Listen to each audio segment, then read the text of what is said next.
we cannot allow this to happen. We cannot let the ANC does as it pleases. It's now 11 minutes past 10. A meeting was supposed to be starting at 10. I'm sorry, I'll have to leave this meeting. Honorable Nana. No. Honorable Nana. Yes. Good morning, colleagues and honorable members that are in the platform. It doesn't mean the honorable chairperson is disrespecting the committee. He is struggling since from in the morning. He's struggling with network. That's why Amanda was putting an apology to say chairperson is still he's trying to log in. He's coming. It doesn't mean we are disrespecting Honorable the Mutisa, collective. Honorable Mutisa, I've heard these excuses about network before. In Amanda's explanation, she even said, yourself, and we have, hang on, you know very well yourself. No, listen to me. You used to have a problem of network. It's Mr. fine. Nana, Honorable Nana. Yes, sir. It's Nyambe. Oh, okay. Yeah. It's me who was struggling with the network to connect. But this is not what Amanda said to us. She said there's a delay. She said there's a delay. She didn't say you've got a problem of network. No, I had a problem of connection. I don't know what. No, but she my said. point is, I'm telling you what she said. She said we are waiting for other members to connect. That was the first apology. The second apology said we have a delay. The chairperson is going to connect in no time. This is what she said to us. Okay. No, I don't know. We can have some time to reflect about what happened. But I apologize for not connecting in time. We have got a challenge of a network this side. Greetings to colleagues. Greetings to colleagues. Amanda, if you can fly to the agenda for everybody to see it, to adopt it as is, or there are some issues. Let me take this opportunity to welcome leadership of MTTA and all colleagues present today, the staff, and indicated that there is. Hello?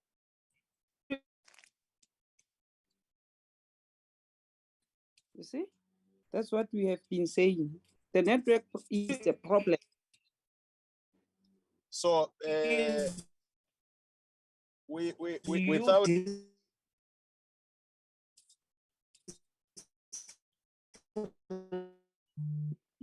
Modisa, your line is bad. I can't hear you. Not me, sir. Okay. It's Amanda. Amanda? Amanda? The network is bad all over, Chairperson. Amanda, we can't hear you.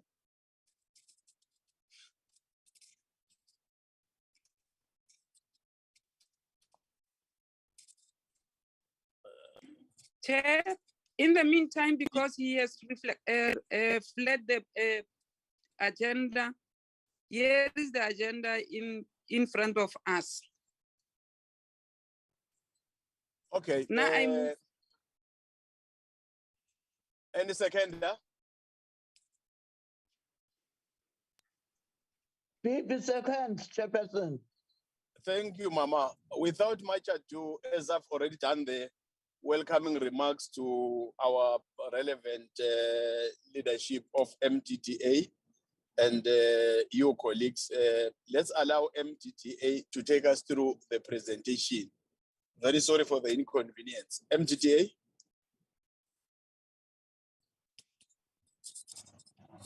Good morning, Chair. Morning. Morning. Let me also greet members of the committee and also greet my colleagues from MDDA led by the chairperson of the board, Mr. Hlengani Machebula. I saw he's in attendance, and the team. We appreciate the invitation, and we're always happy to come and report to the committee and update you in relation to what is it that the institution is able to do and how far we are. I don't want to go much into Recording in detail progress. of the performance. But just to say, the presentation is going to look, amongst other things, the issue of the legislative mandate of the MDDA, and if the institution is able to live up to that. We will then take you through, of course, there is a time where we came and we gave a progress report. So from the last time we spoke, of course, in our regard, it will be from 2019 until to date, but of course, it will just be a stock up from the last time when we had a conversation. They will also look into priority 1, 5, and 6 of the NDP 2030, which then aligns with what is it that the MDDA is able to do in response to Vision 2030.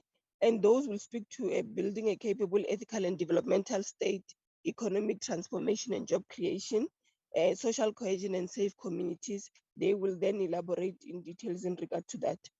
They will also touch, which has been a good thing about the institution with regard to financial performance from the year 2020 to the year 2019. The institution has been able to do well. We will agree that when we were given the political responsibility to look into MDDA from 2019 and we got into office, things were not looking so well, and that the institution was not performing as it was supposed to.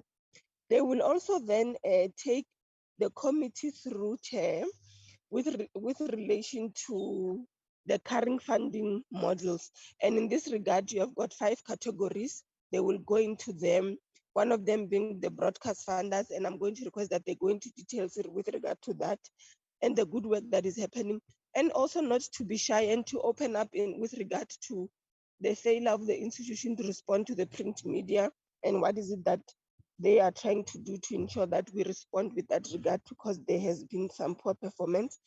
They will also go into details with regards to government funding and investment and interested funders of the institution. They will also take the committee through with regard to what the MDDA is able to support. That will be in relation to community media, small commercial media, research capacity building of the community media sector, digital new and online media. I'm going to request that they dwell so much into that to just also clarify even South Africans who might be watching with regard to that aspect and element and the much expected requirement or expectation from society, especially when it comes to digital, new and online media, which is also a responsibility of the MDDA, just to re-clarify so that our people can be able to understand, and committee members. Recently, if I am correct, I would want to avoid a date. In a period of 2 weeks back, if I'm correct, the MDDA launched what you call a fundraising strategy.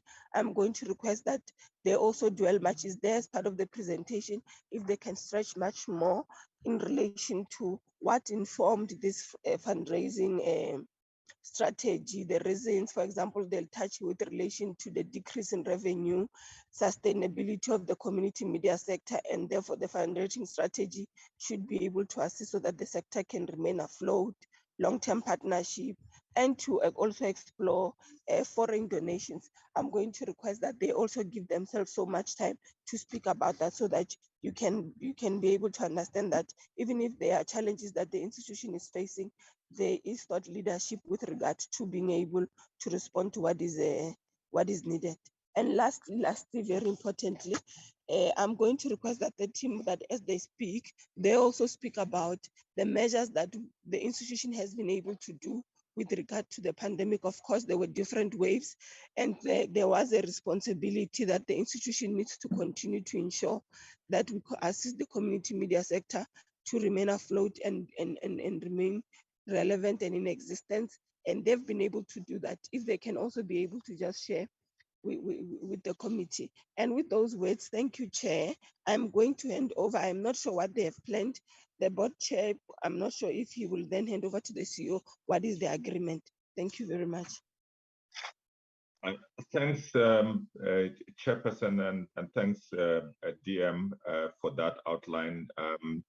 I will not then dwell much on the presentation. I think that the DM has given a good overview. Without much waste of time, I think we'll request that the CEO jump straight into the presentation, and then we can take questions afterwards. Good morning, honorable members, honorable chairperson, honorable deputy minister Siweya, chairperson of the MDDA board, and colleagues here present. I think we are happy when we get called to such presentations or meetings by Parliament to interrogate and indeed give input to our work. And so I'm going to follow the outline of the Deputy Minister, the areas that she would like me to touch on in terms of this presentation. So this part, because I'm not sure how far back. Sorry, Chair. Sorry to disturb. We're not aware that the DM is part of the meeting. So as per the norm, it won't do us any harm to allow the DM Siweya if there's anything that she will do in a form of remarks also, because that's what it's important. That's what we normally do. DM Siweya already spoke. I'm the one who was giving a highlight, Chair. Thank you very much. I was not even aware that because of the video thing and the network, I was not aware that you are the one who are doing that. No, thanks. No, it's fine. That was me. Don't worry. It's okay. Thank you. Yes. No, thanks. Thank you. Yes. I'm also, Chair, going to be asking to switch off my video now that you've seen my Chiscope, so that I save the bandwidth as well, so that I try to keep the momentum of the meeting without much disturbance on the bandwidth. It's fine. But my name is Zukiswa Poche. I am the current CEO of the MDDA. Chairperson, I think we don't have a silver bullet insofar as the challenges of the MDDA, or the not challenges of the MDDA, the sector challenges are concerned, but I will get into that. But these few slides are what Deputy Minister described as our founding legislation, where the MDDA was given a very big mandate of ensuring access to information to the people of South Africa, also ensuring that there's freedom of expression, freedom of the press, and that there is everyone has got the right to freedom of conscience, religion, thought, belief, and opinion. And I think that is a very big mandate.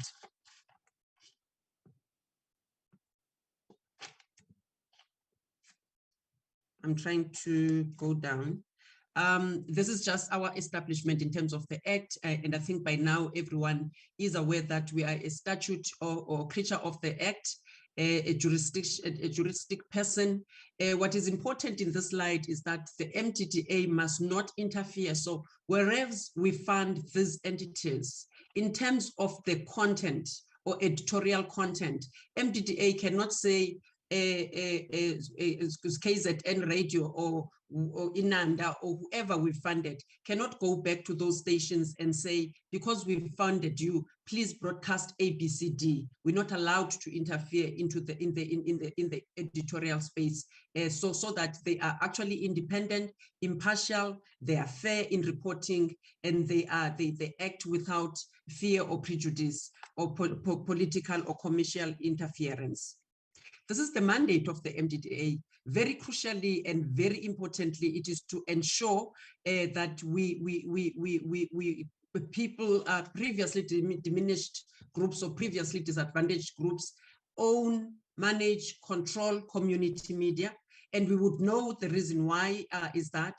The reason for that is because pre-democracy, media was very concentrated and was led by the big media companies, and therefore it meant that there were people that were not receiving access, especially information from government, which could improve their lives. And so the MDDA then is there to provide that conducive environment for the community media, for media development or transformation, and to ensure that there's plurality of voices, and to give the voices to the people in rural areas through establishing community radio stations, community newspapers, community televisions, community magazines. And the deputy minister has now said, I must also talk about the digital and new media. And I will get to that, Deputy Minister. Part of our work is also to ensure that these entities, because we know that community media is community media, by community media, for community media, meaning there's high rates of voluntarism in these entities. So we are responsible for actually then bringing into these stations volunteers, and in fact, most stations, all the stations rely on the volunteers. Many of them are not even paid. I'm sorry about that. I'm not sure where it came from. And so honorable members, it becomes very crucial for the MDDA to actually then continuously train these youth that devote their time in ensuring that we've got these voices, we've got established community radio stations, community TVs, and the print media in their communities where they live, because we would like them to tell the story of where they live. We would like these entities to deal with the challenges and to announce and to assist each other in the areas where they live. So training for us becomes very, very, very, very important. So the DM talked about us being aligned to Vision 2030, which is the National Development Plan. Yes, we do that, and we support Priority 6, which is a capable state. And there, I think we can pride ourselves by goal that says a capable, effective, and efficient organization in support of the delivery of its mandate. And you will see later on in the presentation that you will see later on in the presentation that we deal with our performance as the organization in the past 3 years. Recording in progress. That I've been with the entity, we actually have achieved 2 clean audits.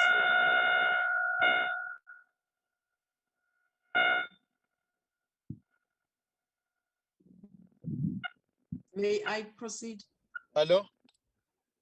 I'm here, Chair. I'm not sure if this is coming from me. I don't think it's No, I think it's the it's Eric Poscati, the host. I think that's where it's coming, because it's only your mic and that mic.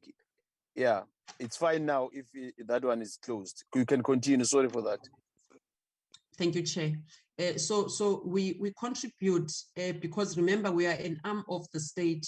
We're supposed to be delivered in line with the priorities of government. So we implement or we assist the government in the implementation of Priority 6 by ensuring that we've got a clean governance in our organization. Priority 1 is economic transformation and job creation. Job creation talks to the fact that we're able to then, when we fund a station, we're able to fund or provide support through financial support to these volunteers that I'm talking about. A station can have about 16 volunteers at a time. That's how many youth we can train at a time and we can support at a time. I remember, DM, a conversation we had about this 2,000 rand stipend, where the late minister said, when are you gonna get to the living wage? And I think those are the things that we must consider as we go around looking for more funding. For now, we're a little bit constrained, and I'll get to that. Priority 5 is social cohesion, and naturally, this is a characteristic of community media, that it would ensure nation building, safe communities, social cohesion, because it brings people together into dialogue. This is our vision, mission, and values. I'm not gonna dwell into them. I'm just gonna fly through this. And these are the goals. And I think I've already dealt with the goals because we have aligned these goals to the NDP. Goal 1, capable, effective, and efficient organization in support of the delivery of the MDDA mandate. Goal number 2 is media diversity promoted through the growth of sustainable community-based media. The sustainable community-based media is the words that you must underline, because we're going to get to that about the struggle we have in the sustainability or sustaining these entities, and we'll deal with that. The last one is where I'm saying we must, at any given time, train this youth, and we've got no anxiety, honorable members, when they leave us after a while, when they feel that they're now ready to go to big media or the public broadcaster or to commercial broadcasters, because we would have cooked them to the extent that they are ready to take on that space. The reason we're not anxious is because there's so many youth that needs that opportunity to be trained. And so as they leave, and there's a high turnover, as they leave, we take on the new raw talent from the communities, and we again train them. This presentation is more about the funding model, both of the MDDA and the funding model of the community media and small commercial media that we fund. In terms of the provisions of the Act, it's Section 15. The Act provides for the MDDA to obtain government grants. You will see that government grants are 33% of our total revenue. The most funding comes from the commercial broadcasters through what we call USAF levies, the Universal Service Access Levies Fund, and that sits at around 63, 64. And then we also, through the Act, can invest money. And which money do we invest? The CFO is here, can correct me. We invest money. So when we fund a station and we say we're going to give you 2 million, we do not give you the 2 million at once, so that there is transparency. And because these are small entities, sometimes they lack the financial skills. We then guide them through the implementation of our grants. So they open an account to actually then put the MDDA money, because we're going to ask for our the bank statement, so that we see that the money is going to where it's supposed to be. And so because we give this money in tranches, there's always money that is left over, and we invest that money at the reserve bank, so that we can earn interest that can assist us to plow back into the projects. You will see that there is 2 red areas where I've put 0-0, and those 0-0, honorable members, mean that whereas the Act provides for us to get money from those areas, any lawfully accruing money from any other source, we can do that. So we can get donations from anyone for as long as that money is legally or lawfully accrued. The part that the Deputy Minister has touched on, which I'm going to deal with under the sustainability and the fundraising slide, is the foreign donors. So we are saying we think we're sitting with a lot of potential in foreign donations, which we have not explored. And we are saying from this coming financial year, as the Deputy Minister said, we launched a fundraising strategy on the 11th of March, and we're wanting to take the political principals and the board to international donors, so that we can see how much we can get, how much value we can get from that. However, we're also looking for partners that will not be giving us money, because we think even if you train, like the NEMISA training last week in Cape Town, and the other one in Johannesburg a week before, if NEMISA agrees to take our entities and train them with their money, and then we just accommodate them and take them to the venue, we feel that that is value enough for us, because then we didn't pay for the actual training, but then we just paid for traveling and subsistence for those people to get there. In terms of our current funders, this is the list of our current funders, and MultiChoice is the largest funder. I must say that over the 3 years I've been at the MDDA, MultiChoice has increased its funding by 18 million. And DM, you know, you've been in all our funders breakfast events, where we demonstrate how we use the money, where we thank the funders, where we try to demonstrate our transparency, our honesty, but more so to account to the last cent how we utilized that money. In 2020, honorable members, what we did, because MultiChoice, in terms of the grant that it's supposed to give to the MDDA, which is 0.5 2% of their total revenue for all these funders that are listed here. It's supposed to give us 13 million. But at the peak of the pandemic, we wrote to MultiChoice and we said, and that was at the strength where we had signed a 40 million 3-year contract with them. But we said to them, because the time was so volatile, and the economy was so volatile during those earlier days of the hard lockdowns, we wrote and we said, MultiChoice, we would like to be guaranteed so that we can plan better. We would like to be guaranteed of your discretionary. So their discretionary amount would be 13 million. Then they would actually always give us non-discretionary amount. And we thought, what if we lose the non-discretionary and we are unable to plan properly? We wrote and we asked them to increase their discretionary grant from 13 million and indeed increased it to 20 million, but they've not been shy to add for another 6 million at the time. So as I'm speaking this year, they're giving us 51.9%. It was 46 million, it was 40 million, 30 million, and so forth. So this is our largest funder, and it's very crucial, and I am acknowledging all the funders, and I'm thanking all the funders. It's very crucial for us, therefore, to be very transparent about how we use their money, because we lost print, Deputy Minister and honorable members, because after the initial contracts with the commercial print,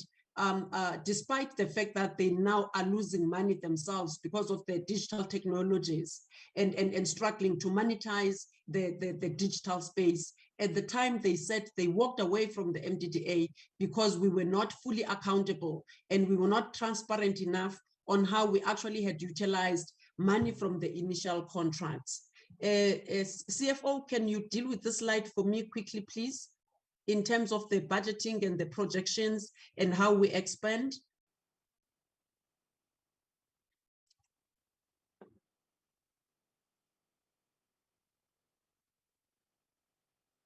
CFO, I saw you here.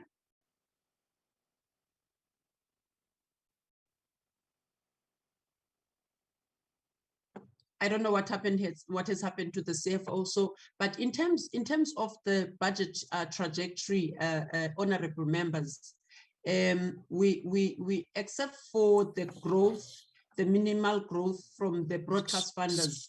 Good morning. Apologies. Morning. Thank you, morning, CFO. Morning. Thank you, It was a technological glitch. Thank you, Sir.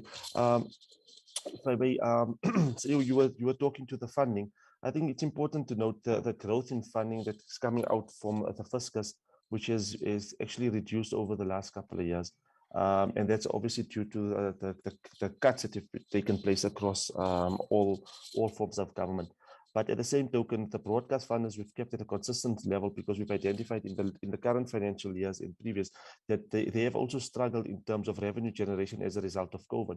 So the monies could grow, but we've obviously been a bit more circumspect in terms of increasing it significantly, not knowing what is the change in the market. And as we can see with the impact of Russia, Ukraine, the impact on all costs, and thus we've kept it at a much more level that we feel that we can actually obtain over the next couple of years. In terms of the expenditure and employee costs, board costs, administration costs, those costs obviously increase on an annual basis with annual inflation, etc. So the curve changes as a result of what we're actually getting coming in and what we're getting out. I didn't speak on interest. You'd notice in the 2019-20 years, the interest income was much higher than in the 2021 years, etc. That is as a result of the interest rates reducing. That interest rates reduction has had a significant impact in terms of how much, as you presented in the previous slide, how much we can actually utilize and bring back to projects, because the money that comes from interest is actually an important funding tool for us, because that is some of the money that we utilize to fund towards projects, etc. And it's a means of actually bringing more money to us that we don't actually have. We've then, as I've said, the expenditure on expenditure side, that's growing on an inflationary rate, which obviously increases a bit more on the years and years gone by. And that is the long and the short of our MTF budget, CEO. Thank you. Thank you, CFO. I think if I go back to the slide, just to clarify the fact that the 63% just comes from the commercial broadcasters, right? Then there's government. Then there's the interest on investment that is reducing because of the favorable repo rate, and government because of the shrinking fiscus. And so we're also concerned that if our broadcast funders, commercial broadcast funders who are assisting us, also have got financial constraints, that 63% can go down. That is the reason why it's very important to then explore these red areas. What is important, what I've not said in this on the slide, is that on this slide there is no income or revenue from the big four, from the major print houses. There isn't a cent. What they've done is they've said they can give us printing discounts. Honorable members, you'd recall that in order for our sector, our commercial print, small media print and community media, in order for them to print, they must go then print with your Caxtons, with your Media 24 and so forth. And those are entities that were actually supposed to be supporting the MDDA. But however, those are the entities that walked away from the MDDA in 2014. But 45% of whether it's our funding to an entity or publisher goes back to the major print houses for them to print, and then our guys can distribute. And I think that model for me is not working, that they are not giving us a penny, but we are spending money of government, and any money that we accrue and support the print media, it goes back to the big four, because the MDDA and the small print media enterprises do not have any printing mechanisms or printing capacity.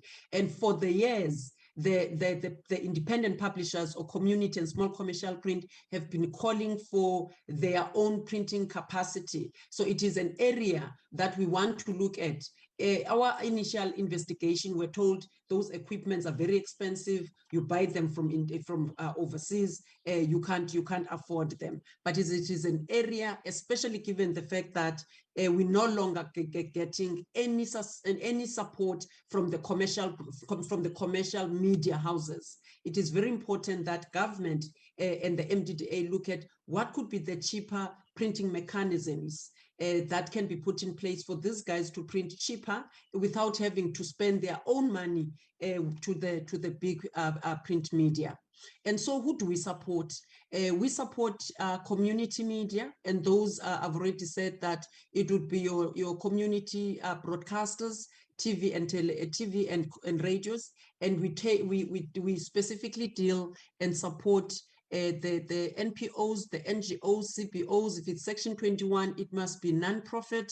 And remember that ours is to encourage the use of indigenous languages. And so you'd find that across our spectrum of beneficiaries, all 11 languages can be heard and can be read in terms of publishing, but you will hear them on the airwaves as it were. Small commercial media, when we talk about small commercial media, we're talking about independent publishers. So those can be owned by one or two people, and those are meant for the revenue generation.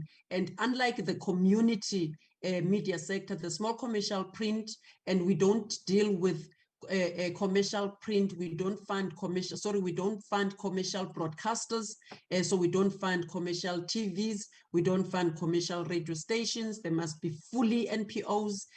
But on the side of the print, we fund digital print, we fund a physical print in your newspapers and magazines, and there you can see that they run for personal gain, and however they are struggling, because remember, colleagues, and remember, honorable members, that advertising is a lifeline for media, for all media, including our own media. So Deputy Minister and honorable members, it's very crucial that 30% set aside that we've been talking about, I think government, it is the time that it is coordinated and well documented, and perhaps made a legislation somewhere. It must find resonance somewhere so that it can be implemented across the three spheres of government.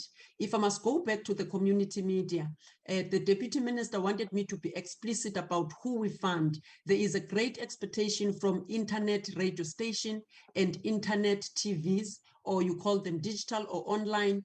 Because of the current legislation, the MDDA is not able to fund internet radio stations or digital or online televisions, including radio stations. The reason for that is because we need the Electronics Communications Act to actually deal with that. And that act is under the DCT department. There is an amendment bill that is has been happening for the couple of years now. And so we must make comments as the MDDA if we want things to change on that act. However, our act in itself is also under amendment, honorable members. And I think that we could find a way to fund these digital platforms, because I think we cannot be found wanting insofar as digital platforms and digital presence is concerned. That is the reason why we've been in the past few years to the telecommunications, and they are agreeable. We went to them and we said, are you able to zero rate a geographical area or where our beneficiaries are? They said, no, we can zero rate a URL, a website, or an app. And that's where we are. And the willing, especially MTN is very willing. Vodacom is willing as well. They even said we can pilot and see where we take this. We've got Facebook South Africa on our side. It assists us with the digitization as well. We want to partner with Media 24, their division called Vault Africa. It actually is responsible for making sure that Media 24 is online. So we've got a digital migration strategy that is ensuring because it's got a 3-year plan. It just needs resources, honorable members. It needs resources. Everything needs resources. And that is the reason why we've opted to launch a fundraising strategy that would also seek money beyond the borders of South Africa. We've got a digital, brilliant digital strategy, but because we want to be in that space, in not only to be in that space, but we would like to learn from your Facebooks, from your Googles, how can you monetize that digital space? We also want to develop compelling content that we can package and sell it overseas, tell South African stories to other countries, including the rest of Africa. Research and capacity building is one of the things that we pride ourselves in. And in terms of research, currently we're looking at the MDDA's 1020 in January next year. We're looking at 2 types of research, the impact of the mandate of the MDDA, but there's also a very big research that is currently being conducted, and I will speak to it in a few minutes. That one is on sustainability, because honorable members, when we sit here today and we're saying, back in the day, we had a very few newspapers that were not geared, I think they were even Afrikaans, they were not geared to inform people of South Africa in the languages that they speak and understand. And today we're sitting at over 200 community and independent publishers, at over 280 community broadcasters, about 6 televisions. So what are we saying, and what are we saying about their sustainability, and at what point are we going to say this is enough? I don't think we've reached enough, but what I think we're grappling with is, as we increase the number of the beneficiaries annually, because we must support on an annual basis, as we increase the number and sustain some, we actually very challenged in terms of resources, and we're very challenged in terms of the sustainability of this community media. For me, this slide is very crucial because we support the community media as a mandate that is derived from the Constitution, but these are the defining characteristics of the community media: social dialogue, social cohesion, voice for the voiceless, public participation, active citizenry. So you can see that this third-tier media in the landscape is very crucial for the democratic South Africa. Dissemination of information, nation building, transformation of the media. I think GCIS in the next few days is going to be launching a MEC charter. It's very important that we actually then go through that. We know, and I think we must not be shy to say the print media sector is untransformed, number one, and number two, that it is not supporting the media. And number three, that the community and the small commercial print are struggling to get advertisement. And therefore, I think that government must step up to ensure that if these entities cannot get advertisements from the private sector, that we lead the way as government. I have mentioned that the MDDA issues annual calls for application for grant funding every year. What we do is then we go through the country on road shows to announce and to help those that do not know how to apply, but we would be in two regions in a province to actually ensure that everyone is aware of this call. The reason for that, honorable members, is because we had found an untenable situation at the MDDA where we found a backlog of worth more than 850 million, and it became unclear who we're funding, who we're selecting, what is the selection criteria, and we put it in paper and we developed a policy, a grant funding policy for the first time in 15 years to streamline so that we are also transparent. For instance, there could be there are applicants when we say to them, you have not gotten the money for whatever the reason. Sometimes they are compliant, but there isn't enough resources to fund them. Let me give you an example. In the last round, which was adjudicated by the board, I think in February or January, we had received just from print alone more than 177 applications. Our target, honorable members, was 6. It's always 6 because our financial trajectory in the MTF is just 2 million, right? So we're always able to just fund just around 6. If we're able to scrape more, we go to 10. But tell me, what does 6 versus 177 do? It's a drop in the ocean. In fact, it's like we're playing with that sector. And therefore, they are very unhappy with the MDDA and the government. They've threatened so many things against us to march and to do this and do. It's a sector that is very unhappy. And so something needs to be done. But as I'm saying, in the 3 years I've been at the MDDA, together with Honorable Deputy Minister Siwe, we've gone back to all these media houses, Media 24, Independent Media, Kexton, and all of them. We have pleaded with them to support them. They have told us that themselves, they are losing money. So what is plan B? What can government do? What can the MDDA do? It's a discussion that we need to have, and we need to have it very quickly. So in terms of how we fund the broadcasters, you've seen how our money comes in, and this slide talks to the outflow, the annual call, and the outreaches that I've already spoken with. Then once you've submitted your application and you've been adjudicated and approved by the board, then we will get into a marriage with you for 6 to 12 months, depending on what you applied for. And you must open that separate bank account so that you are able to account for MDDA funds. We do follow the money through the legal route and through the monitoring and evaluation unit. Once you become we disperse, in 3 months, you must give us a report for the tranche that we've given to you, and you account. Once you're fully accountable, we can disperse the next one. If you fail to account for our money, believe me, we withhold. We've got Section 20 of the Act that says you withdraw or you withhold that support until the rectification has happened. Sometimes it happens that the breach is so big that they're unable to fix it, and we simply then just recall our money, or we write back the balance of the money that we have in our bank account, and you therefore don't get the balance.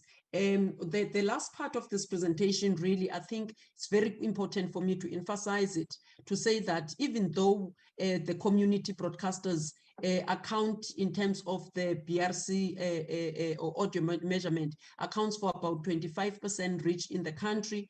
In terms of the slice, in terms of government advertisement ad, this was the annual report 2019, we're only getting 2%. And we must ask ourselves, why is the community media only getting a 2% slice of government advertisement? That's a discussion that needs to be held at a political level at DM, and so that government departments across all spheres know that there is a GCIS that is responsible for ensuring that these entities actually can then they can procure media from these entities. For instance, during COVID, why would you not buy space from the community media? Why would you not buy it? Because those people would like to hear what this pandemic is about, how they save their lives, how they improve their lives, how they protect themselves in the languages that they speak. I have spoken about the fact that we're running a very big research. It is a research on sustainability. We're hoping that it will culminate into a sustainability model. Honorable members, this is uncharted terrain. We're doing this for the first time. We're anxious about it. However, we have brought companies like organizations like UNESCO to actually give us insights. They came, they presented, and ours we thought should stand on these 6 pillars. These 6 pillars were commissions when we did a consultative conference, and these 6 pillars are what we think if they are fully funded and are fully functional, we think that the sector would be on its road to sustainability. We normally make this analogy to say that we are hoping that this research process will then give us will categorize the sector in terms of its strength to sustain, or its ability to sustain. We are hoping to see that, and we want to know, if I use the robot, how many are sitting in the red. We can call those ones in dire straits, and then my team calls them in the ICU, and we're hoping that there would be a lot in the amber, and then there will be a few in the green. And what does that mean? It means that you want to know what are the needs of the red group, and so that you can gradually push the red group to yellow, and you push the yellow group to the green, and so that at a point you win them off, so they can't. A parent or a mother would have a baby, and the baby would grows and grows and suckles and finishes and crawls and all that. We also want to do that with the sector, to say, you have been existing for 10, 15 years. What are the root causes for you to keep coming? Because, honorable members, the reason we are only accounting for about 160, 170 beneficiaries in broadcasting is because, whereas we've got more than 280, is because you'd find that an entity is funded 5 times, 6 times. And the reason for that is simple, is that once we have invested those millions, including infrastructure, broadcasting infrastructure,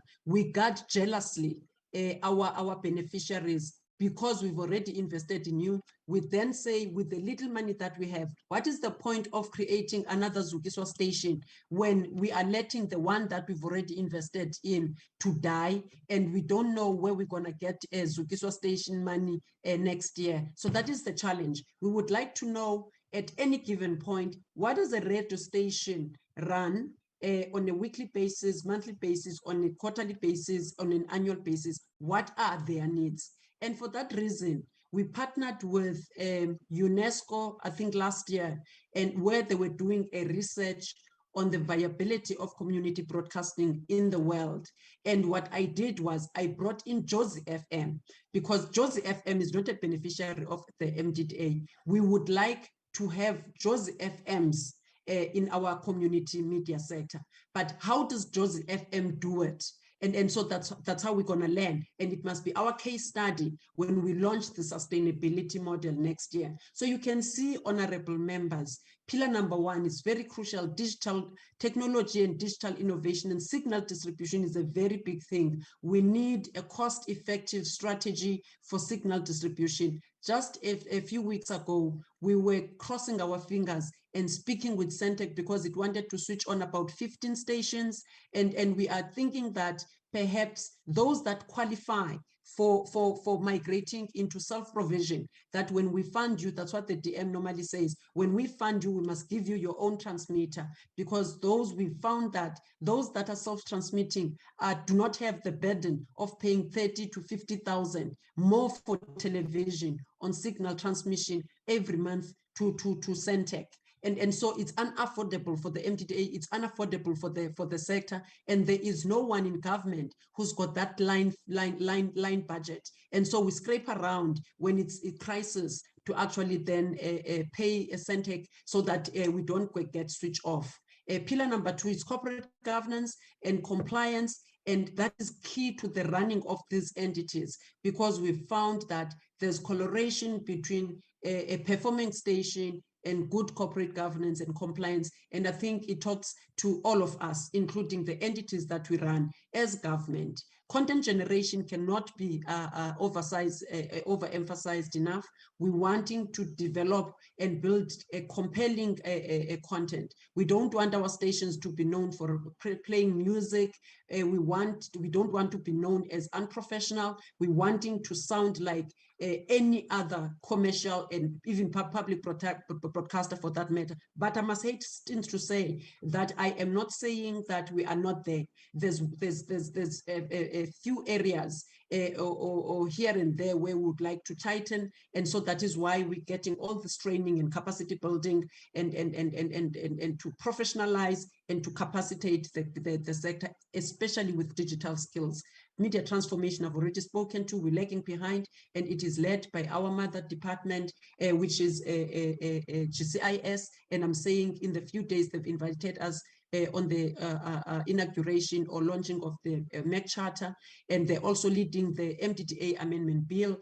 And in Pillar 5, we are saying that 33%, that 31 million we receive from government as a grant, is that one and for all? What can small business do? What can IDC do? What can a National Lottery do? What can NYDA do? What can all these other entities of we've got, for instance, CEDA on our side, MICT CETA, we've got Vets Journalism, we've got FPP, we've got so many other partners that are assisting us with other supports, but we are saying we don't think that the grant from government should be the only thing that a government, and it doesn't have to be that grant from HGCIS alone. What are other government departments? What can they do? Audience measurement has become a very critical pillar in that when Coca-Cola or any other a big conglomerate wants to buy a community media, because they have to. In fact, we had started in 2019 going to the private sector to say you must buy community media. Then they'll ask about the audience. So we don't necessarily have a tool measurement that is geared towards the community media. At the moment, we leverage with the Broadcast Research Council, and it's not geared towards us. We're not even paying anything. So we're actually just receiving the crumbs, and we must live with the crumbs. So in this research, we would like to research a cost-effective audience measurement tool for the sector, or we want to go to the Broadcast Research Council, which is willing to work with us and say, we would like you to do this in order for this to be tailor-made for the sector. Why is it not moving? We've spoken about the fundraising strategy. It's on a short and a longer term. It's domestic and it's foreign donations. The deputy minister and the minister would actually be the faces of the funding, particularly when we go outside the country and when we go to big business. For instance, we would like to meet with BUSA on behalf of all the businesses, Business Unity South Africa, and so that's why we would like our political heads and the board to actually lead us in this one, especially where it is difficult. Me and the executive will deal with the small ones. Let me give an example. I'm not going to name this company yet because we've not clinched that deal. We've met with a foundation that is willing to give us a 10-year term financial support. Those are the things that we're looking for. Can we enter into a 10-year-long financial support? This company is very willing to do that. We will be finalizing those discussions now in April, but they're very interested in supporting community media and so forth. Honorable members have already mentioned that we're a third tier of the media sector in South Africa in terms of the landscape, but that does not mean that we are the third grade. And we don't want that. We want to actually be known as a formidable voice in ensuring that information reaches people in the languages they speak, and that it empowers the South African people.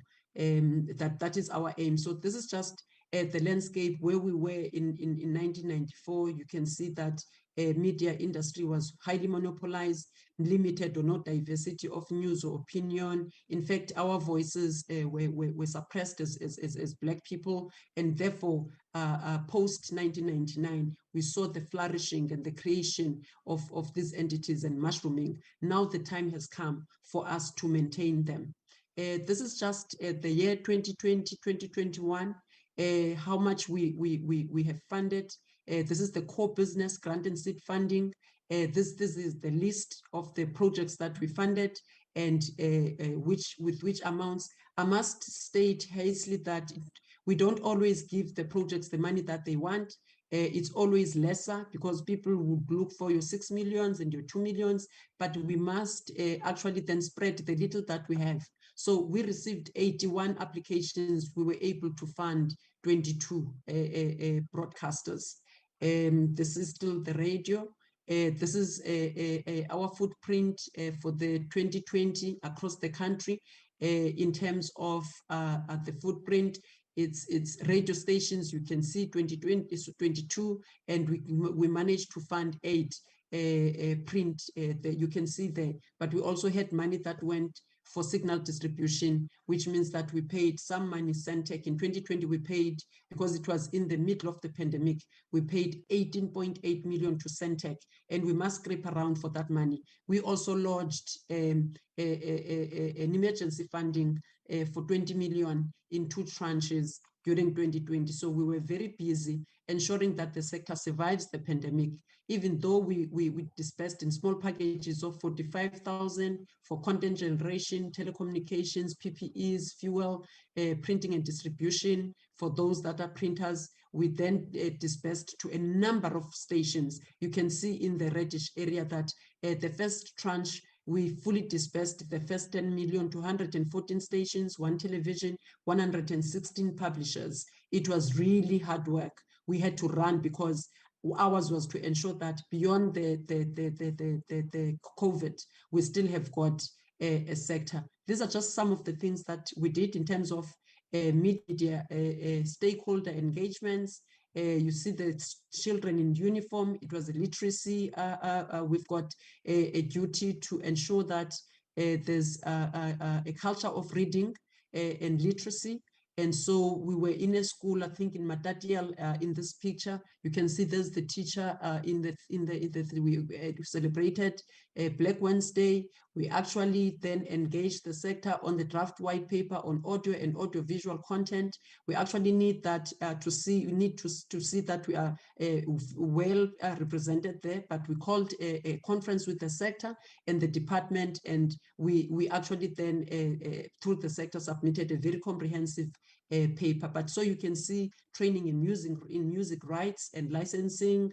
We do conduct elections reporting trainings, and there's just so much that we do. And this is us as the organization that is highly performing. We picked up this organization in 2017, 2018. When I joined, we were sitting at 44%, but that trajectory is growing. And we are seeing that even the audit outcomes are becoming even better. I've already spoken so in terms of the board members, in 2020, we were joined by 4 board members, including the current chairperson, And now, Deputy Minister, we're expecting 2 board members, which I think my portfolio committee has already confirmed.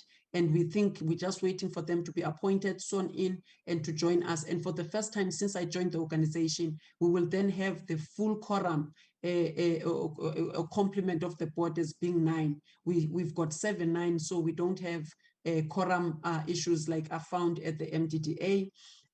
I've spoken to the signal distribution. I've spoken to a lot of these things. UNESCO is very, very close to us. It's our thought leadership, and we learn a lot from them. I've already spoken to the sustainability model, which we want to launch when we turn 20 next year. Digital strategy, I've spoken to it. Capacity building with our partners.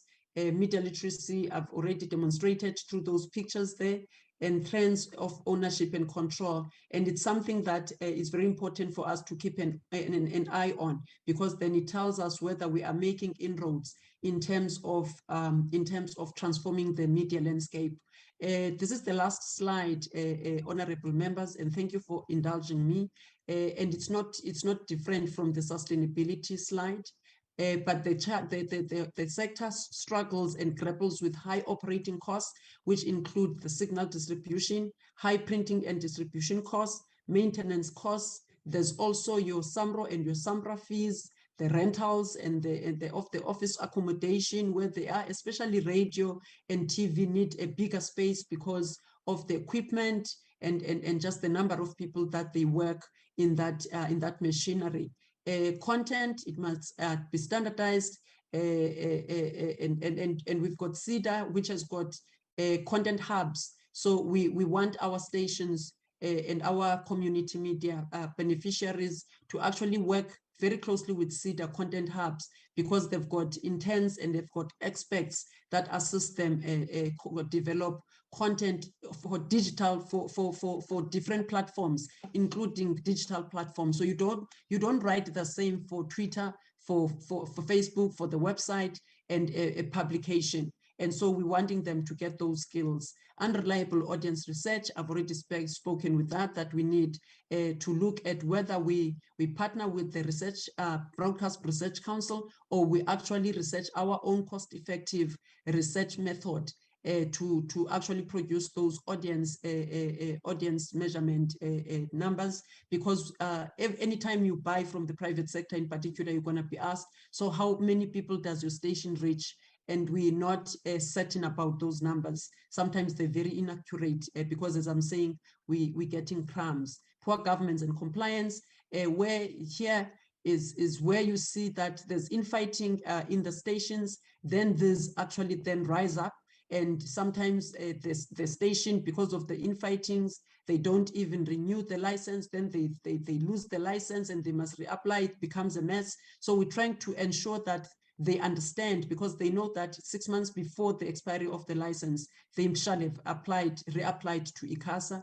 We're grappling with technological changes, technological disruptions and innovation, and we want to actually change that to be our positive. Skills. We cannot overemphasize that. And we're saying, please, government, assist us with the 30% set aside. It's been spoken about a lot. However, as I've demonstrated, we only are receiving 2% of that advertising, especially for broadcasting, even though the reach is 25%, according to 2019 report. Regulation, members of parliament, there's a couple of changes or developments in the legislation. MDDA Act is under an amendment. The MEC Charter is being launched, but there's audiovisual as well that we've commented on. There's also the Electronics Communications Bill, Amendment Bill.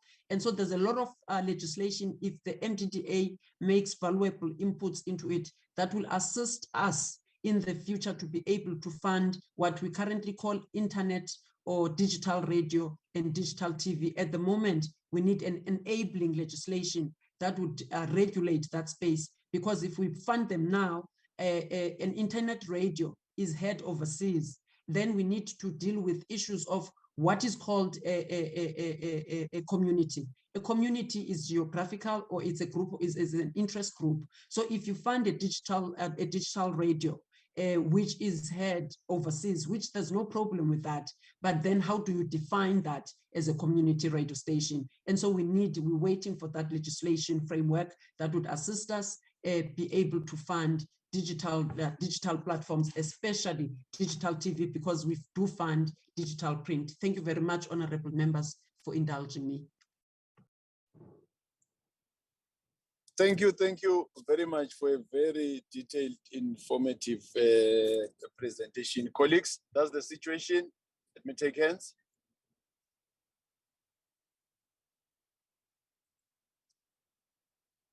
Honorable Bibi, you'll be the first one. Okay, followed by.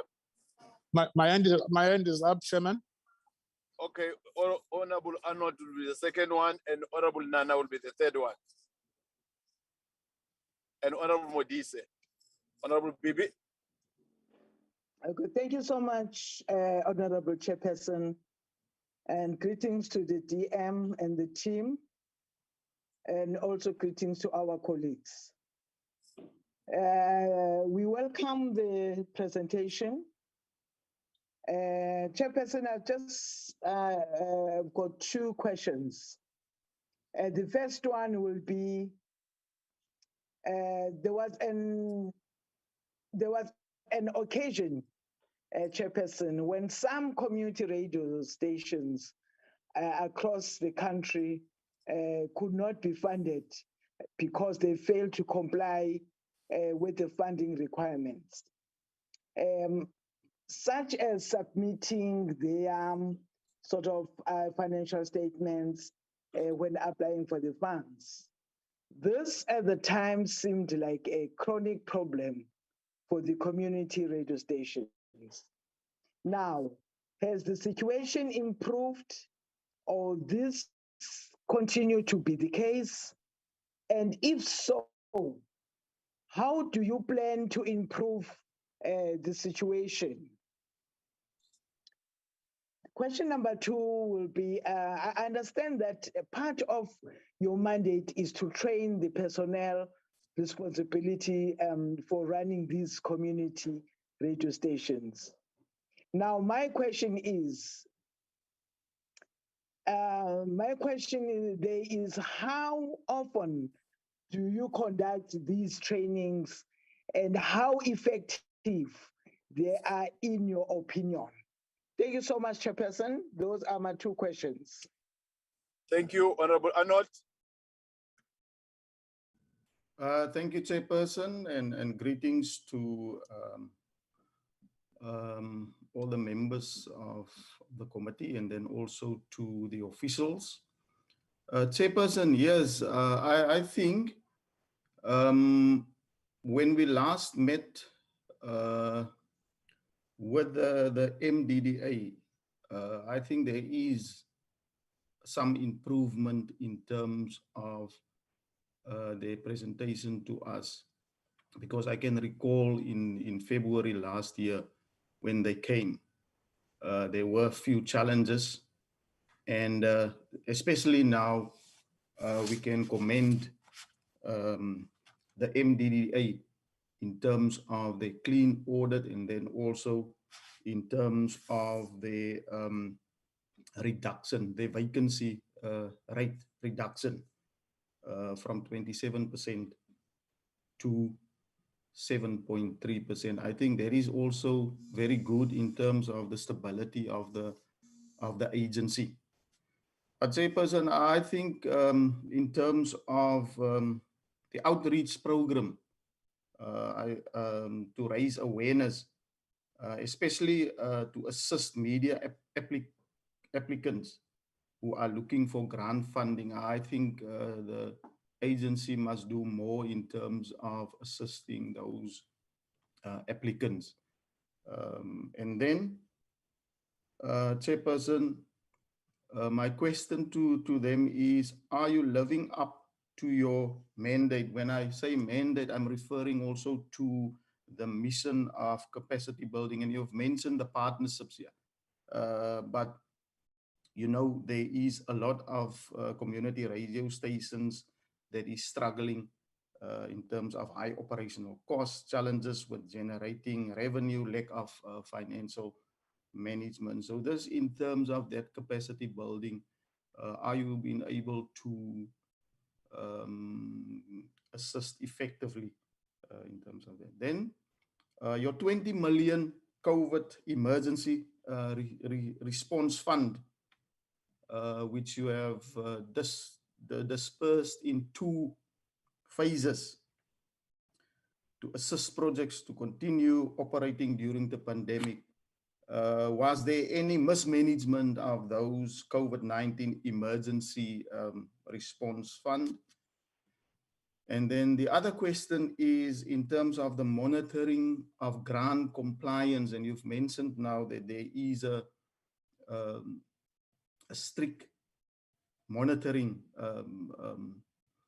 of the grants funds, but was there any mismanagement of those emergency response fund of 20 million?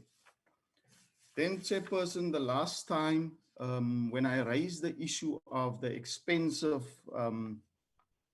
premises, especially when radio stations wants to hire or they are hiring municipality premises and buildings,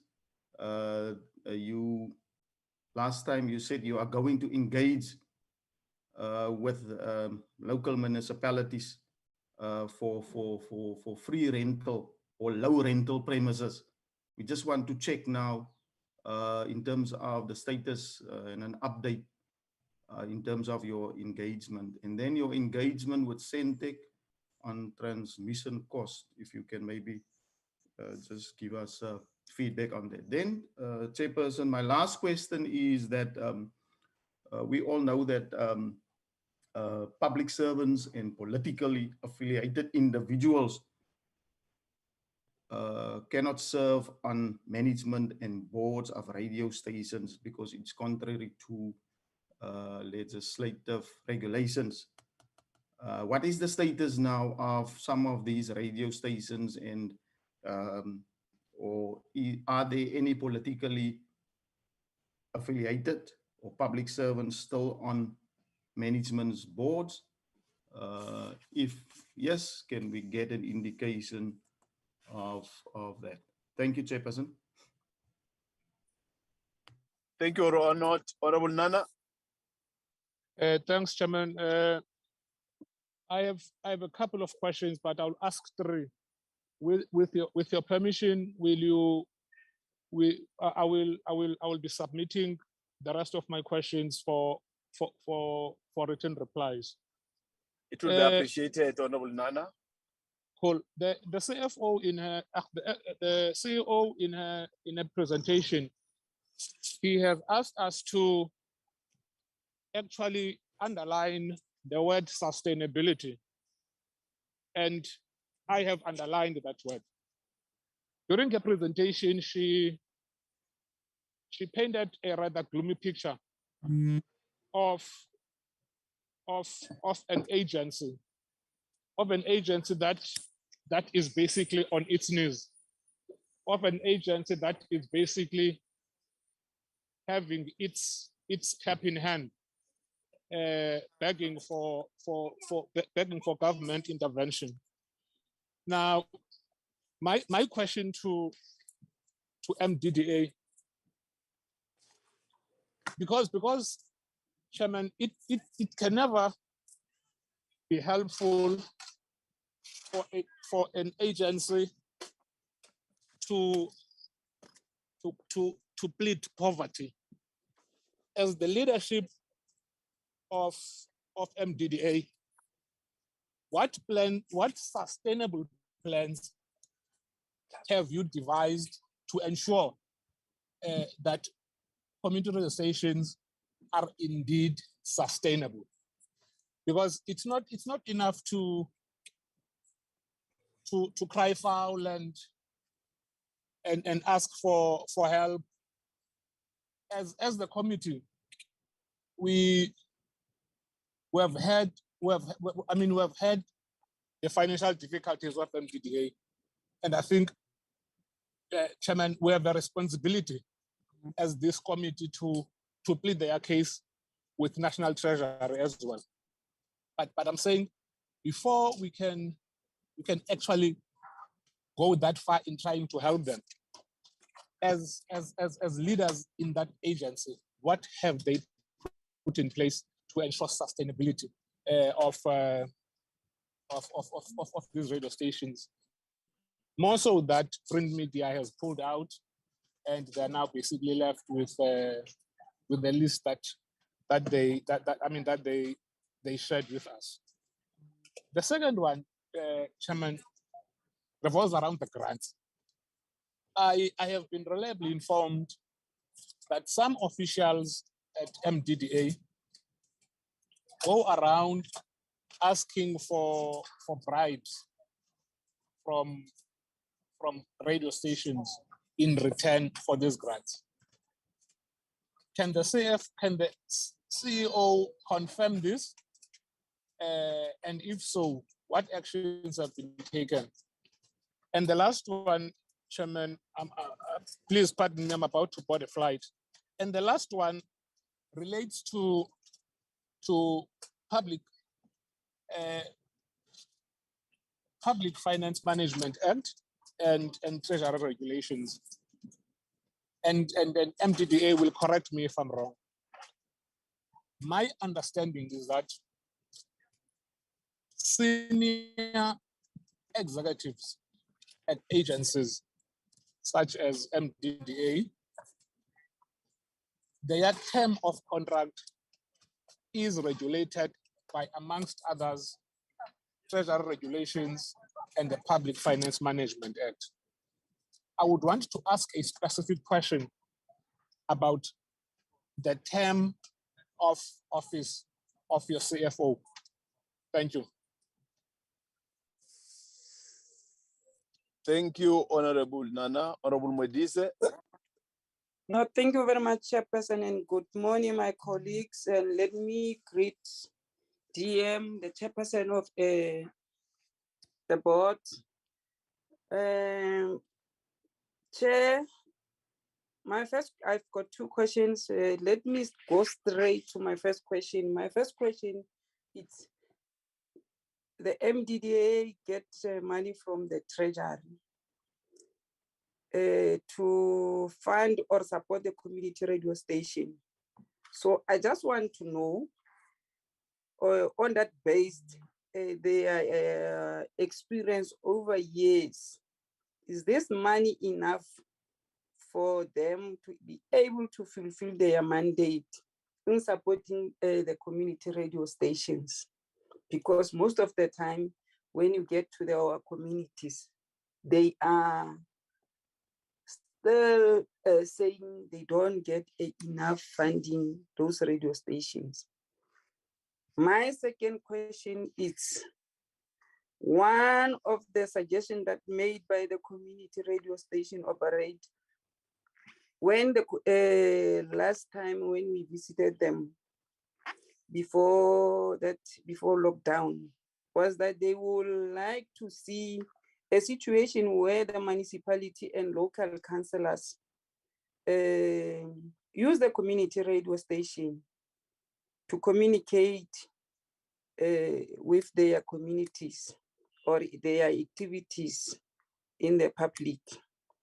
The complaint was, instead of being, in this case, the municipality and councillors, instead of using the local state radio, they are using the media that it's well established, not using the community radio station. Is it still the case, or the situation has been improved in the municipality are partnering with the community radio station so that they can be able? I had Honorable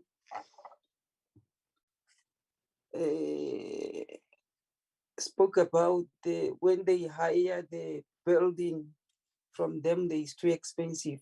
So communication to their community, are they partnering with the municipalities or not. Thank you very much, Chair. Thank you, Honorable Modise. Honorable Smith. Thank you, Honorable Chair. I've got only one question, and Honorable Arnold's actually touched a bit on it, and that is, political influence on local broadcasters. I had the privilege to once attend a election of a board for the Mokopane FM radio station, and it clearly turned into a political battle, and even within an organization, factions amongst each other fighting, to control such a station. So, and then clearly after that circumstance, because before the radio station were very apolitical, open to everybody, it was very clear that it was driving a specific group's agenda right through. So my question is the following: how does the department make sure that that type of situation is not occurring? And how can we make sure that it doesn't happen again, that it becomes politically loaded? Although it might not be a political office bearer, but the councillor were involved there, everybody, and they were mobilizing their people, making sure that they control the whole station and ensure that specific people are on it. And that's problematic, especially if it's get manipulated to work for a specific grouping. Thank you. Thank you, Honorable Smith. Thank you, Honorable Smith. DM CEO, you can share and allocate some of the relevant people that you think are going to be able to assist you in responding to all the questions. No, thank you, Chair. This is the DM. I hope you'll get used to my voice. I know your voice. Now I yeah. Yes. No. We want to thank members of the committee for the questions that they have asked us. I know that, for example, there are certain issues which I'm going to request. I will give the CEO on the chair to be able to answer. Some issues are under processes of DC, for example, and it would be, I'm looking a better word, unfair for us to deeply divulge in relation to them. But what we can safely say is that we have been able to root out the wrong elements and put in place control measures to ensure that, for example, the station does not pay projects which do not exist, which was one of the problems which we had experienced. In fact, there is a 12-month contract of somebody who is employed to go and verify that these projects, they indeed exist. In the platforms that the MDDA gets, even ourselves, which we get, we continue to encourage community radio stations that, for example, in your boards, your chairpersons of the boards, you need to ensure that if you employ or you are the community appoints, because these are community platforms, if you appoint community board members who are government employees, you are going to render a disservice to yourself, because when you are looking for adverts from government, GCIs, for example, will not be able to place adverts on your institution because you will not get a tax clearance, and therefore your CSD will not be compliant. We always encourage that their boards must ensure that they refrain from that. But however, in situations where you find people like that, they need to obtain the relevant authorization from the relevant institutions where they are working in government, so that they can attach it that they have been given the permission to do extra work, if I can call it like that. So it is important to also just understand that the selection of board members into this community radio station is an independent process from the MDDA. Of course, in the platforms that will get, even when they interact with the NCRF, for example, is to talk to them about a capable institution which is able to live up to its mandate, which in this regard is the MDDA, so that they can get the funding which they need. we will all agree. And the question of corruption, that it delays service delivery, it delays the targets which the institution is supposed to meet. And we continue to encourage the board that they need to deal with that more harshly and swiftly. In fact, if you do not have an effective MDDA, you will not be able to live up to the mandate and transformation of the community media sector. So I am going to request that either the chair or the CEO, in whatever they answer, they must make sure that they do not jeopardize the internal process of other disciplinary issues which might be taking place. But that being said, Chair, does not mean that, for example, we are not available to can come and give you the responses.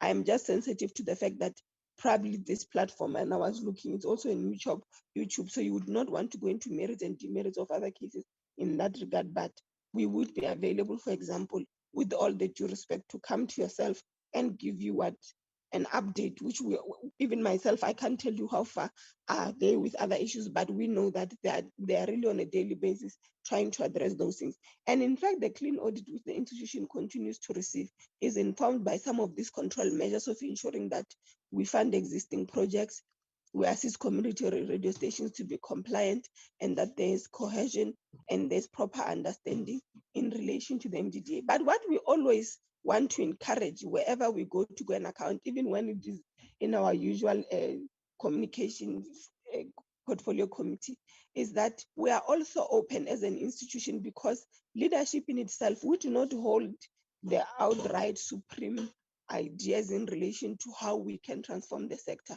We are always open, even now, that committee members feel free, beyond questioning the institution with regard to what is it that they are doing, what is it that we are doing to provide the political oversight, to also give us ideas to say, maybe here, this is where you need to correct.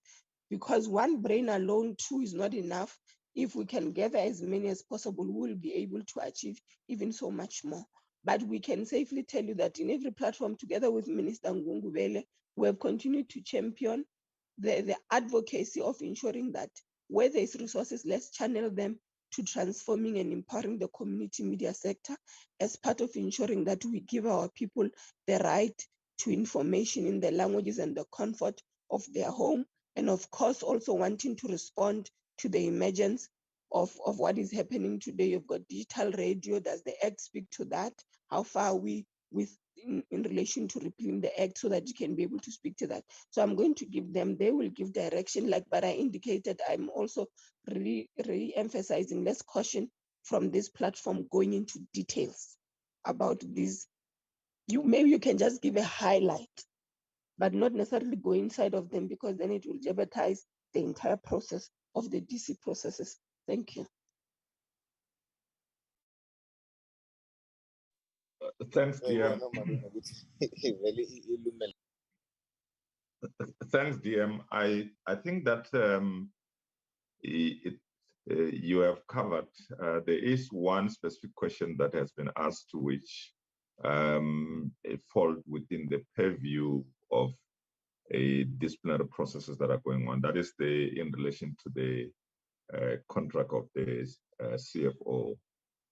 To that extent, given that this is an open platform, I would suggest that when those processes are done, the board will gladly be able to update a honorable parliamentarian in respect of what the details on those issues, number one. Number two, it is important to indicate that whatever the processes that are being undertaken currently as a result of a request that we sent to the board from the portfolio committee via the minister's office and the DM's office. So we are seized with those matters, and at the appropriate time, we will provide updates or conclusions to honorable members of parliament. With that said, I will request that the CEO then responds to the other issues. But I must indicate that we haven't had this. There was an issue around reliable information that may have been passed around members of staff of MDDA asking for bribes.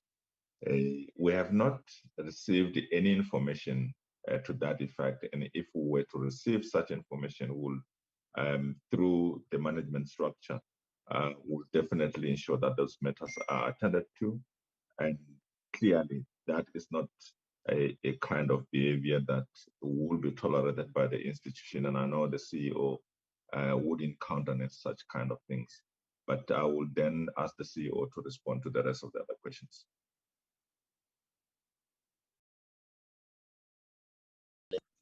CEO. Yes, thank you, Chair. Thank you, Chair. Sorry. Thank you, Chair, and thank you to the DM and the chairperson of the MDDA board. I'm going to try and attempt the questions.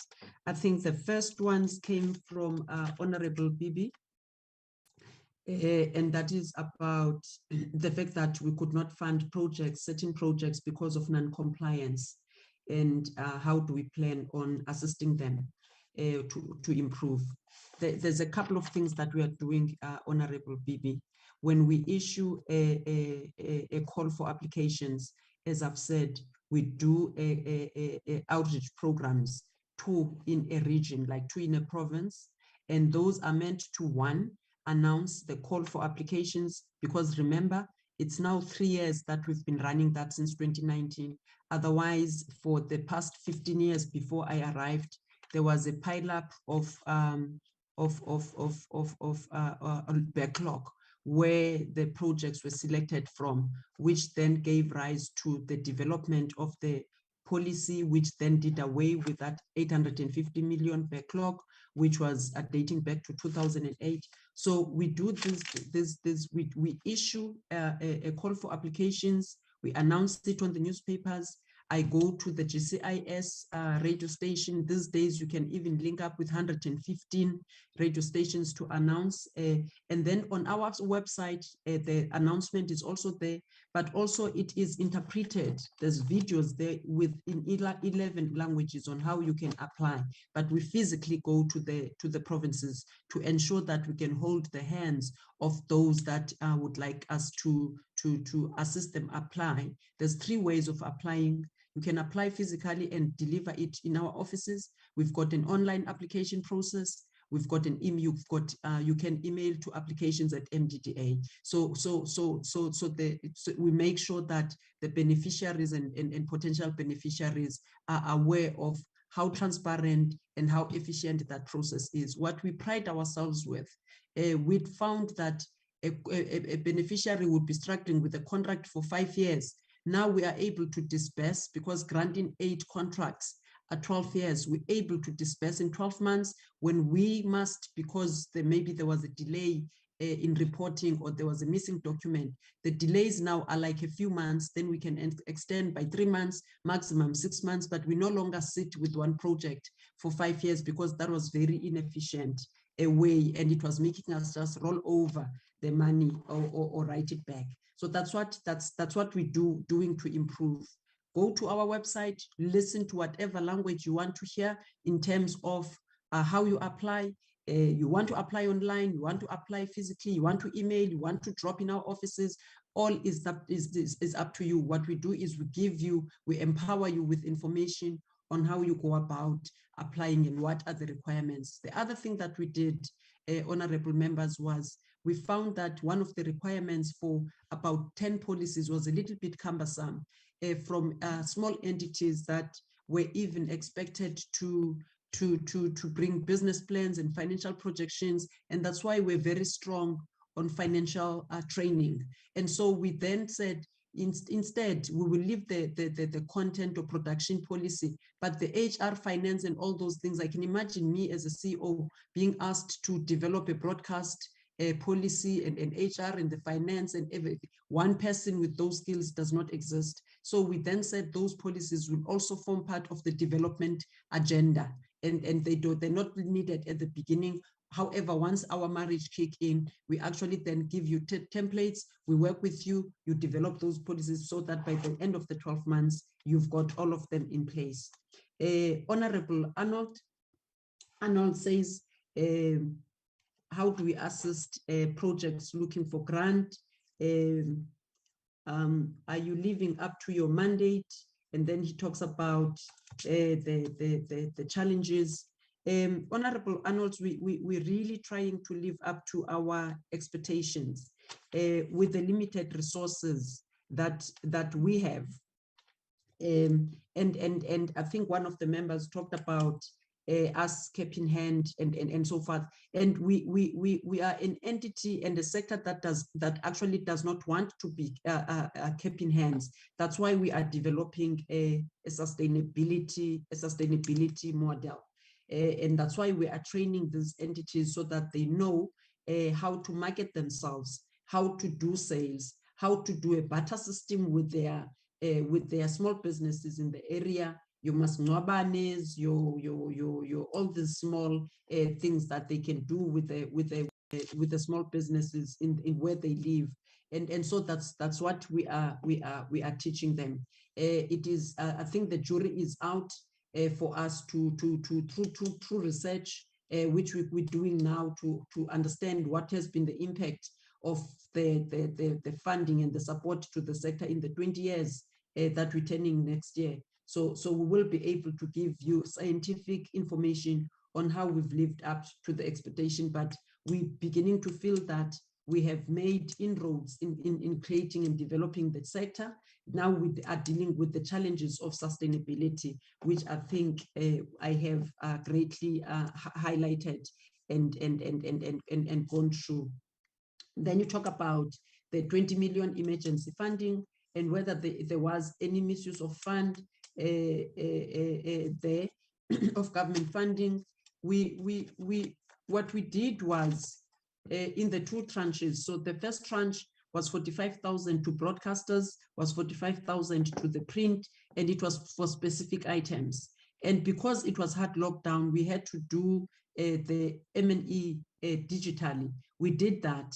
Those that failed, and it was a very few number, if you failed to account appropriately or sufficiently in the first round, you didn't qualify to apply for the second round.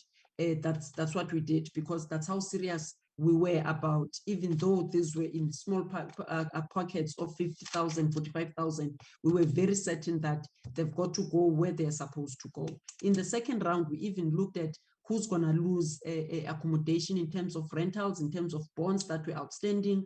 We even get into those operational costs so that so that again we still had the sector even beyond COVID, and we did. I think that 20 million went a long way. So we didn't experience high volumes of mismanagement. Yes, there were minor issues where people were not able to fully supplement their reports, but that happens on a daily basis, Chair, and it's things that we know how to handle and how to work with our beneficiaries on the ground. The premises are very expensive. It is an issue where, in fact, we've got a standing invitation from the portfolio on corporate governance. Is it cooperative governance, the COCTA one, where we would like to go and discuss how we actually, because we had a meeting with SALT, I think in 2018, but we would like to then speak to that portfolio committee so that it is our mouthpiece to talk to the municipalities and so forth across the country. So we would like to start there, and then SALCA and the department to make sure that these can find cost-effective premises in government buildings. And we're saying that is cognizant of the fact that they must not be seen as captured, because we do not fund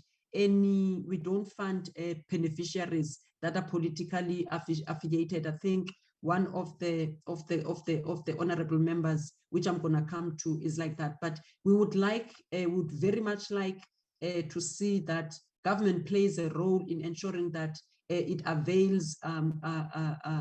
For instance, some of our stations are in clinics and they pay close to nothing, and some are in municipalities and they pay close to nothing. But the moment they go to the malls, we've seen that They sometimes get into arrears. They get their equipment that we've installed gets confiscated. We must go to court, fight for that equipment back. It becomes a little bit messy.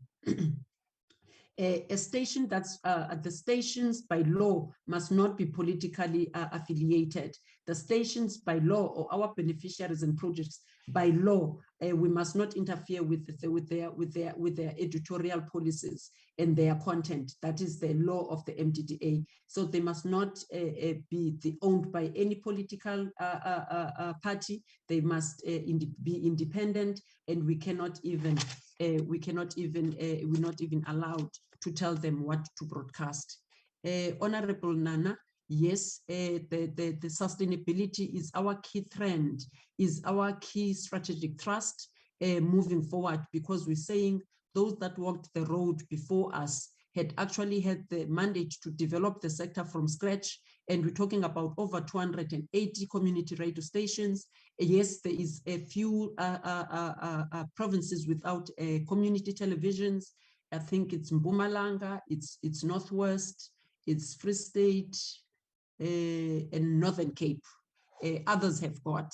And so I remember even before his death, the previous minister had said, CO, please, can you make sure that each province has got a community television? It's something that we promised Honorable Minister Mthembu before his passing. However, we're gonna need to mobilize just to establish one television. We need up to 30 million to set it up. So it means that from the money that we get, we may have to just open one TV and fund maybe five stations. So those are the things that we're grappling with. We want to stop bleeding poverty, because we think that through that sustainability model, we would be able to lobby a funding that would take us medium to long term, especially when we go overseas, and so that we can deal with this issue of sustainability once and for all. But we would like to know what is a typical sustainable project. And I've already mentioned an example that Jozi FM is our case study. And so we'd learn from people like those, but we're also learning from other countries. And UNESCO is going to be publishing that community broadcasting viability booklet, which has got chapter 6 as a South African chapter. So we'll then be able to learn from the other countries, including Europe and the rest of Africa. But South Africa is chapter 6 in that booklet, and Jozi FM is there. And we'll use those radio stations that are doing well as our case studies as we turn 20. In terms of the bribes, I think the chairperson has dealt with that. We are not aware of any of that is happening. The reason we had actually done away with the backlog, it was because it was very confusing to sit with an 850 backlog, where projects were just simply picking up and choosing from there. And the criteria was not very clear to the new executive. What informed you picking a 2016 application as opposed to 2011, as opposed to 2008? What was the criteria? We then therefore developed within 8 months a grant funding policy. We did away with the backlog, because indeed in the first 15 years, MDDA was only able to fund about $500 million. And we thought that going through 850 old projects, some of which we don't know if they were still relevant or they'd not folded or died. We thought it's better to start on a clean slate, introduce a very transparent and efficient process, and the sector seems to be very happy about that. Where there'd been incidents of corruption at the beginning when I joined the organization, it's safe to say that I took people to the police stations. I went to the Hawks, and we suspended people, we disciplined people, others lost the cases, others left during under their suspension. So in terms of that risk, because it becomes an inherent risk, fraud and corruption, because we're dealing with money. In fact, it's in terms of the controls that we've put in place, it's now a low risk, because there's just so much delineation through that policy, delineation of power and delegations. So in the past, one person would choose a selected project, give it to the board, go visit, make them to instruct finance to pay, do the site visit itself, do the M&E itself. And so now we say finance will deal with the financial aspect of it. Legal will actually be a major part of this, and M&E. And then so we've got different roles and responsibilities. So this one starts here and it ends there, and it's very clear because of the policy that we introduce. I'm not gonna deal with the CFO contract, because I think the CFO, the chairperson and the deputy minister have outlined how we're dealing with that. And then Honorable Modise, MDDA gets money from the treasury. Yes, it's a grant. That one I said it's about 31, 32 million. Is it enough? Money, Honorable Modise, is never enough when the demand is so high. I made an example that we get about more than 80 applications annually from the broadcasting side, and we're only able to fund around 20 something, 22, if we like it 25. But in the print sector, because print walked away, and we're trying to get print back again. And we've met with them from 2018, 2019, 2020. There isn't much promise, like I said, that we will get money from them. So money is generally never enough, because the demand outweighs the supply. It becomes a balancing act, it becomes economics.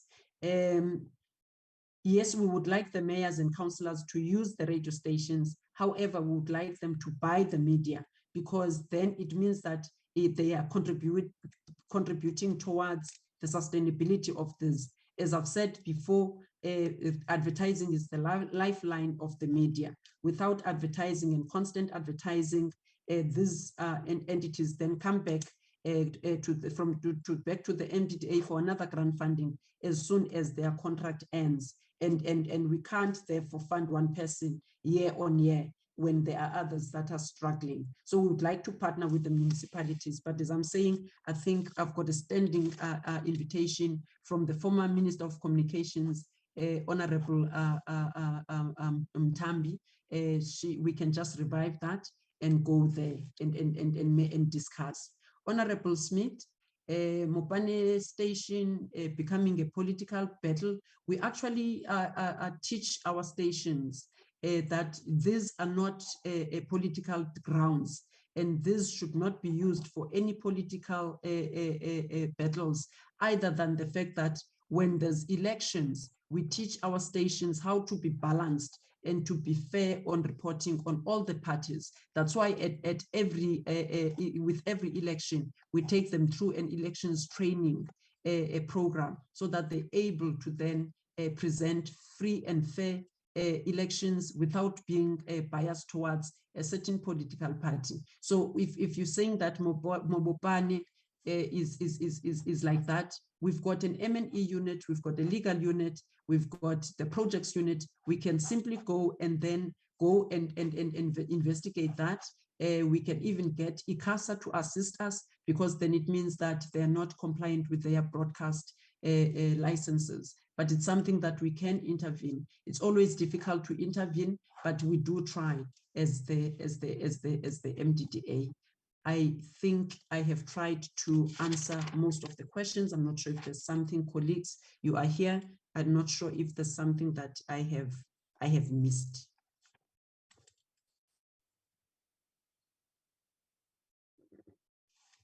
Thank you, Chairperson.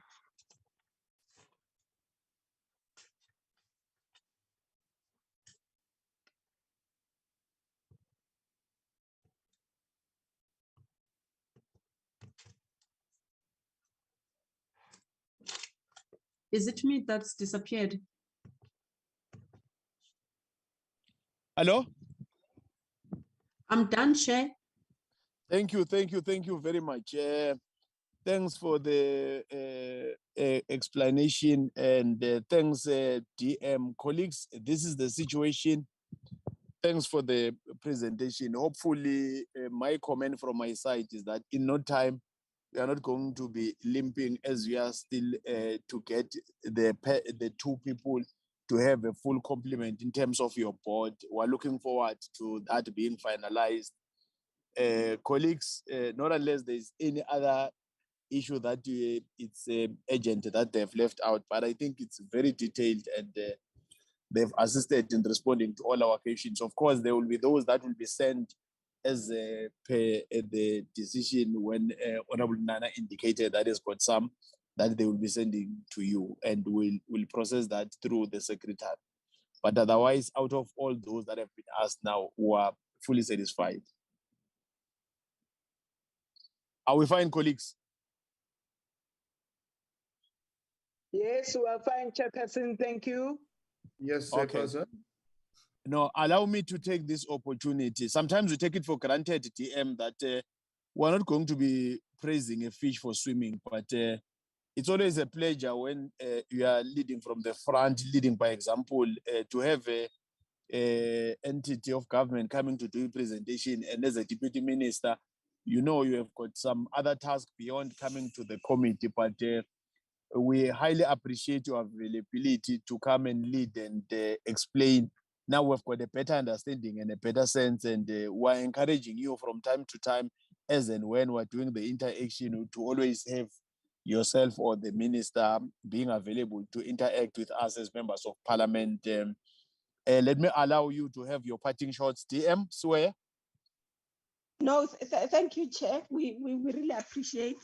We are also happy that we are able to assist. We are also looking forward to the process of Parliament being finalized, so that the two GMs can, not the two GMs, the two board members can also come and form part of the winning team.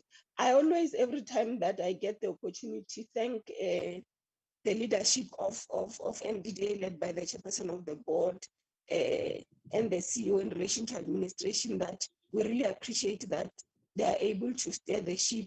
They are also able to assist us to be able to do our work. They make it easier for us, even when we come and account here, that we speak in one language, and that we have been able to move to a certain direction. Even when we go and request for resources, it becomes easier for us. So we want to thank them, and we always say to them, they also need, in their own platforms where they meet with their other sister entities, which are entities of GCIS, that they also need to also share these practices in relation to how do they make it better.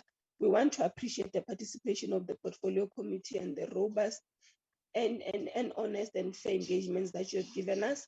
We look forward to being invited again very soon so that we can come. We also promise that we will go back and look into what is it that we need to improve and work on. With those words, we really appreciate. Thank you very much.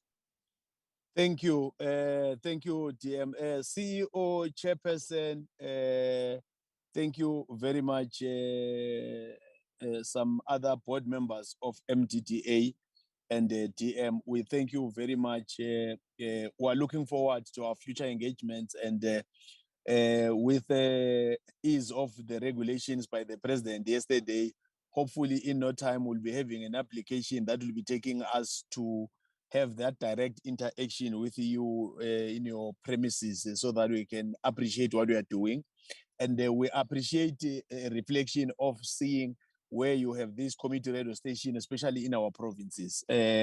With that, DM and your team, you are officially released. It's only honorable members that will remain to quickly deal with the minutes. Thanks, DM and the CEO, Chairperson, and some other colleagues. We are released, except the MPs. Thank you. Thank you, honorable members. Thank you, Chairperson. Thank you, DM. Thank you, Chairperson. Thank you, Chair. CEO. Goodbye. Bye. Thank you, Chair. Goodbye. Thank you. Honorable Smith, colleagues, let's deal with the minutes. Let's deal with the minutes quickly. You received them in I advance. almost got it, Chair. Let's deal with the minutes. Anybody to move that we deal with the minutes? Yeah, Chairperson. Thank you very much, Chairperson. Oh. Yes, we Memo Dise. No, I move for the Adoption. adoption Any of seconder? the minutes. BP Any seconder? seconds. BP Mama, seconds, I love you Chairperson. very much, Mama. Thank you, I thank you, love thank you you. so much, Baba. Colleagues, let me start by once again indicating that very sorry for the little inconvenience, hiccups when we started, something that will never happen again. Thanks for your fruitful engagement and effectiveness. Without you, the committee wouldn't be able to achieve what we've done today. And I appreciate and thank you for making it possible to engage MTTA. I know that we have that sitting in the afternoon. I officially declared this one closed. Thank you, everybody. Thank you, Papa. Recording stopped. Thank you, mamas. Thank you, Baba. Thank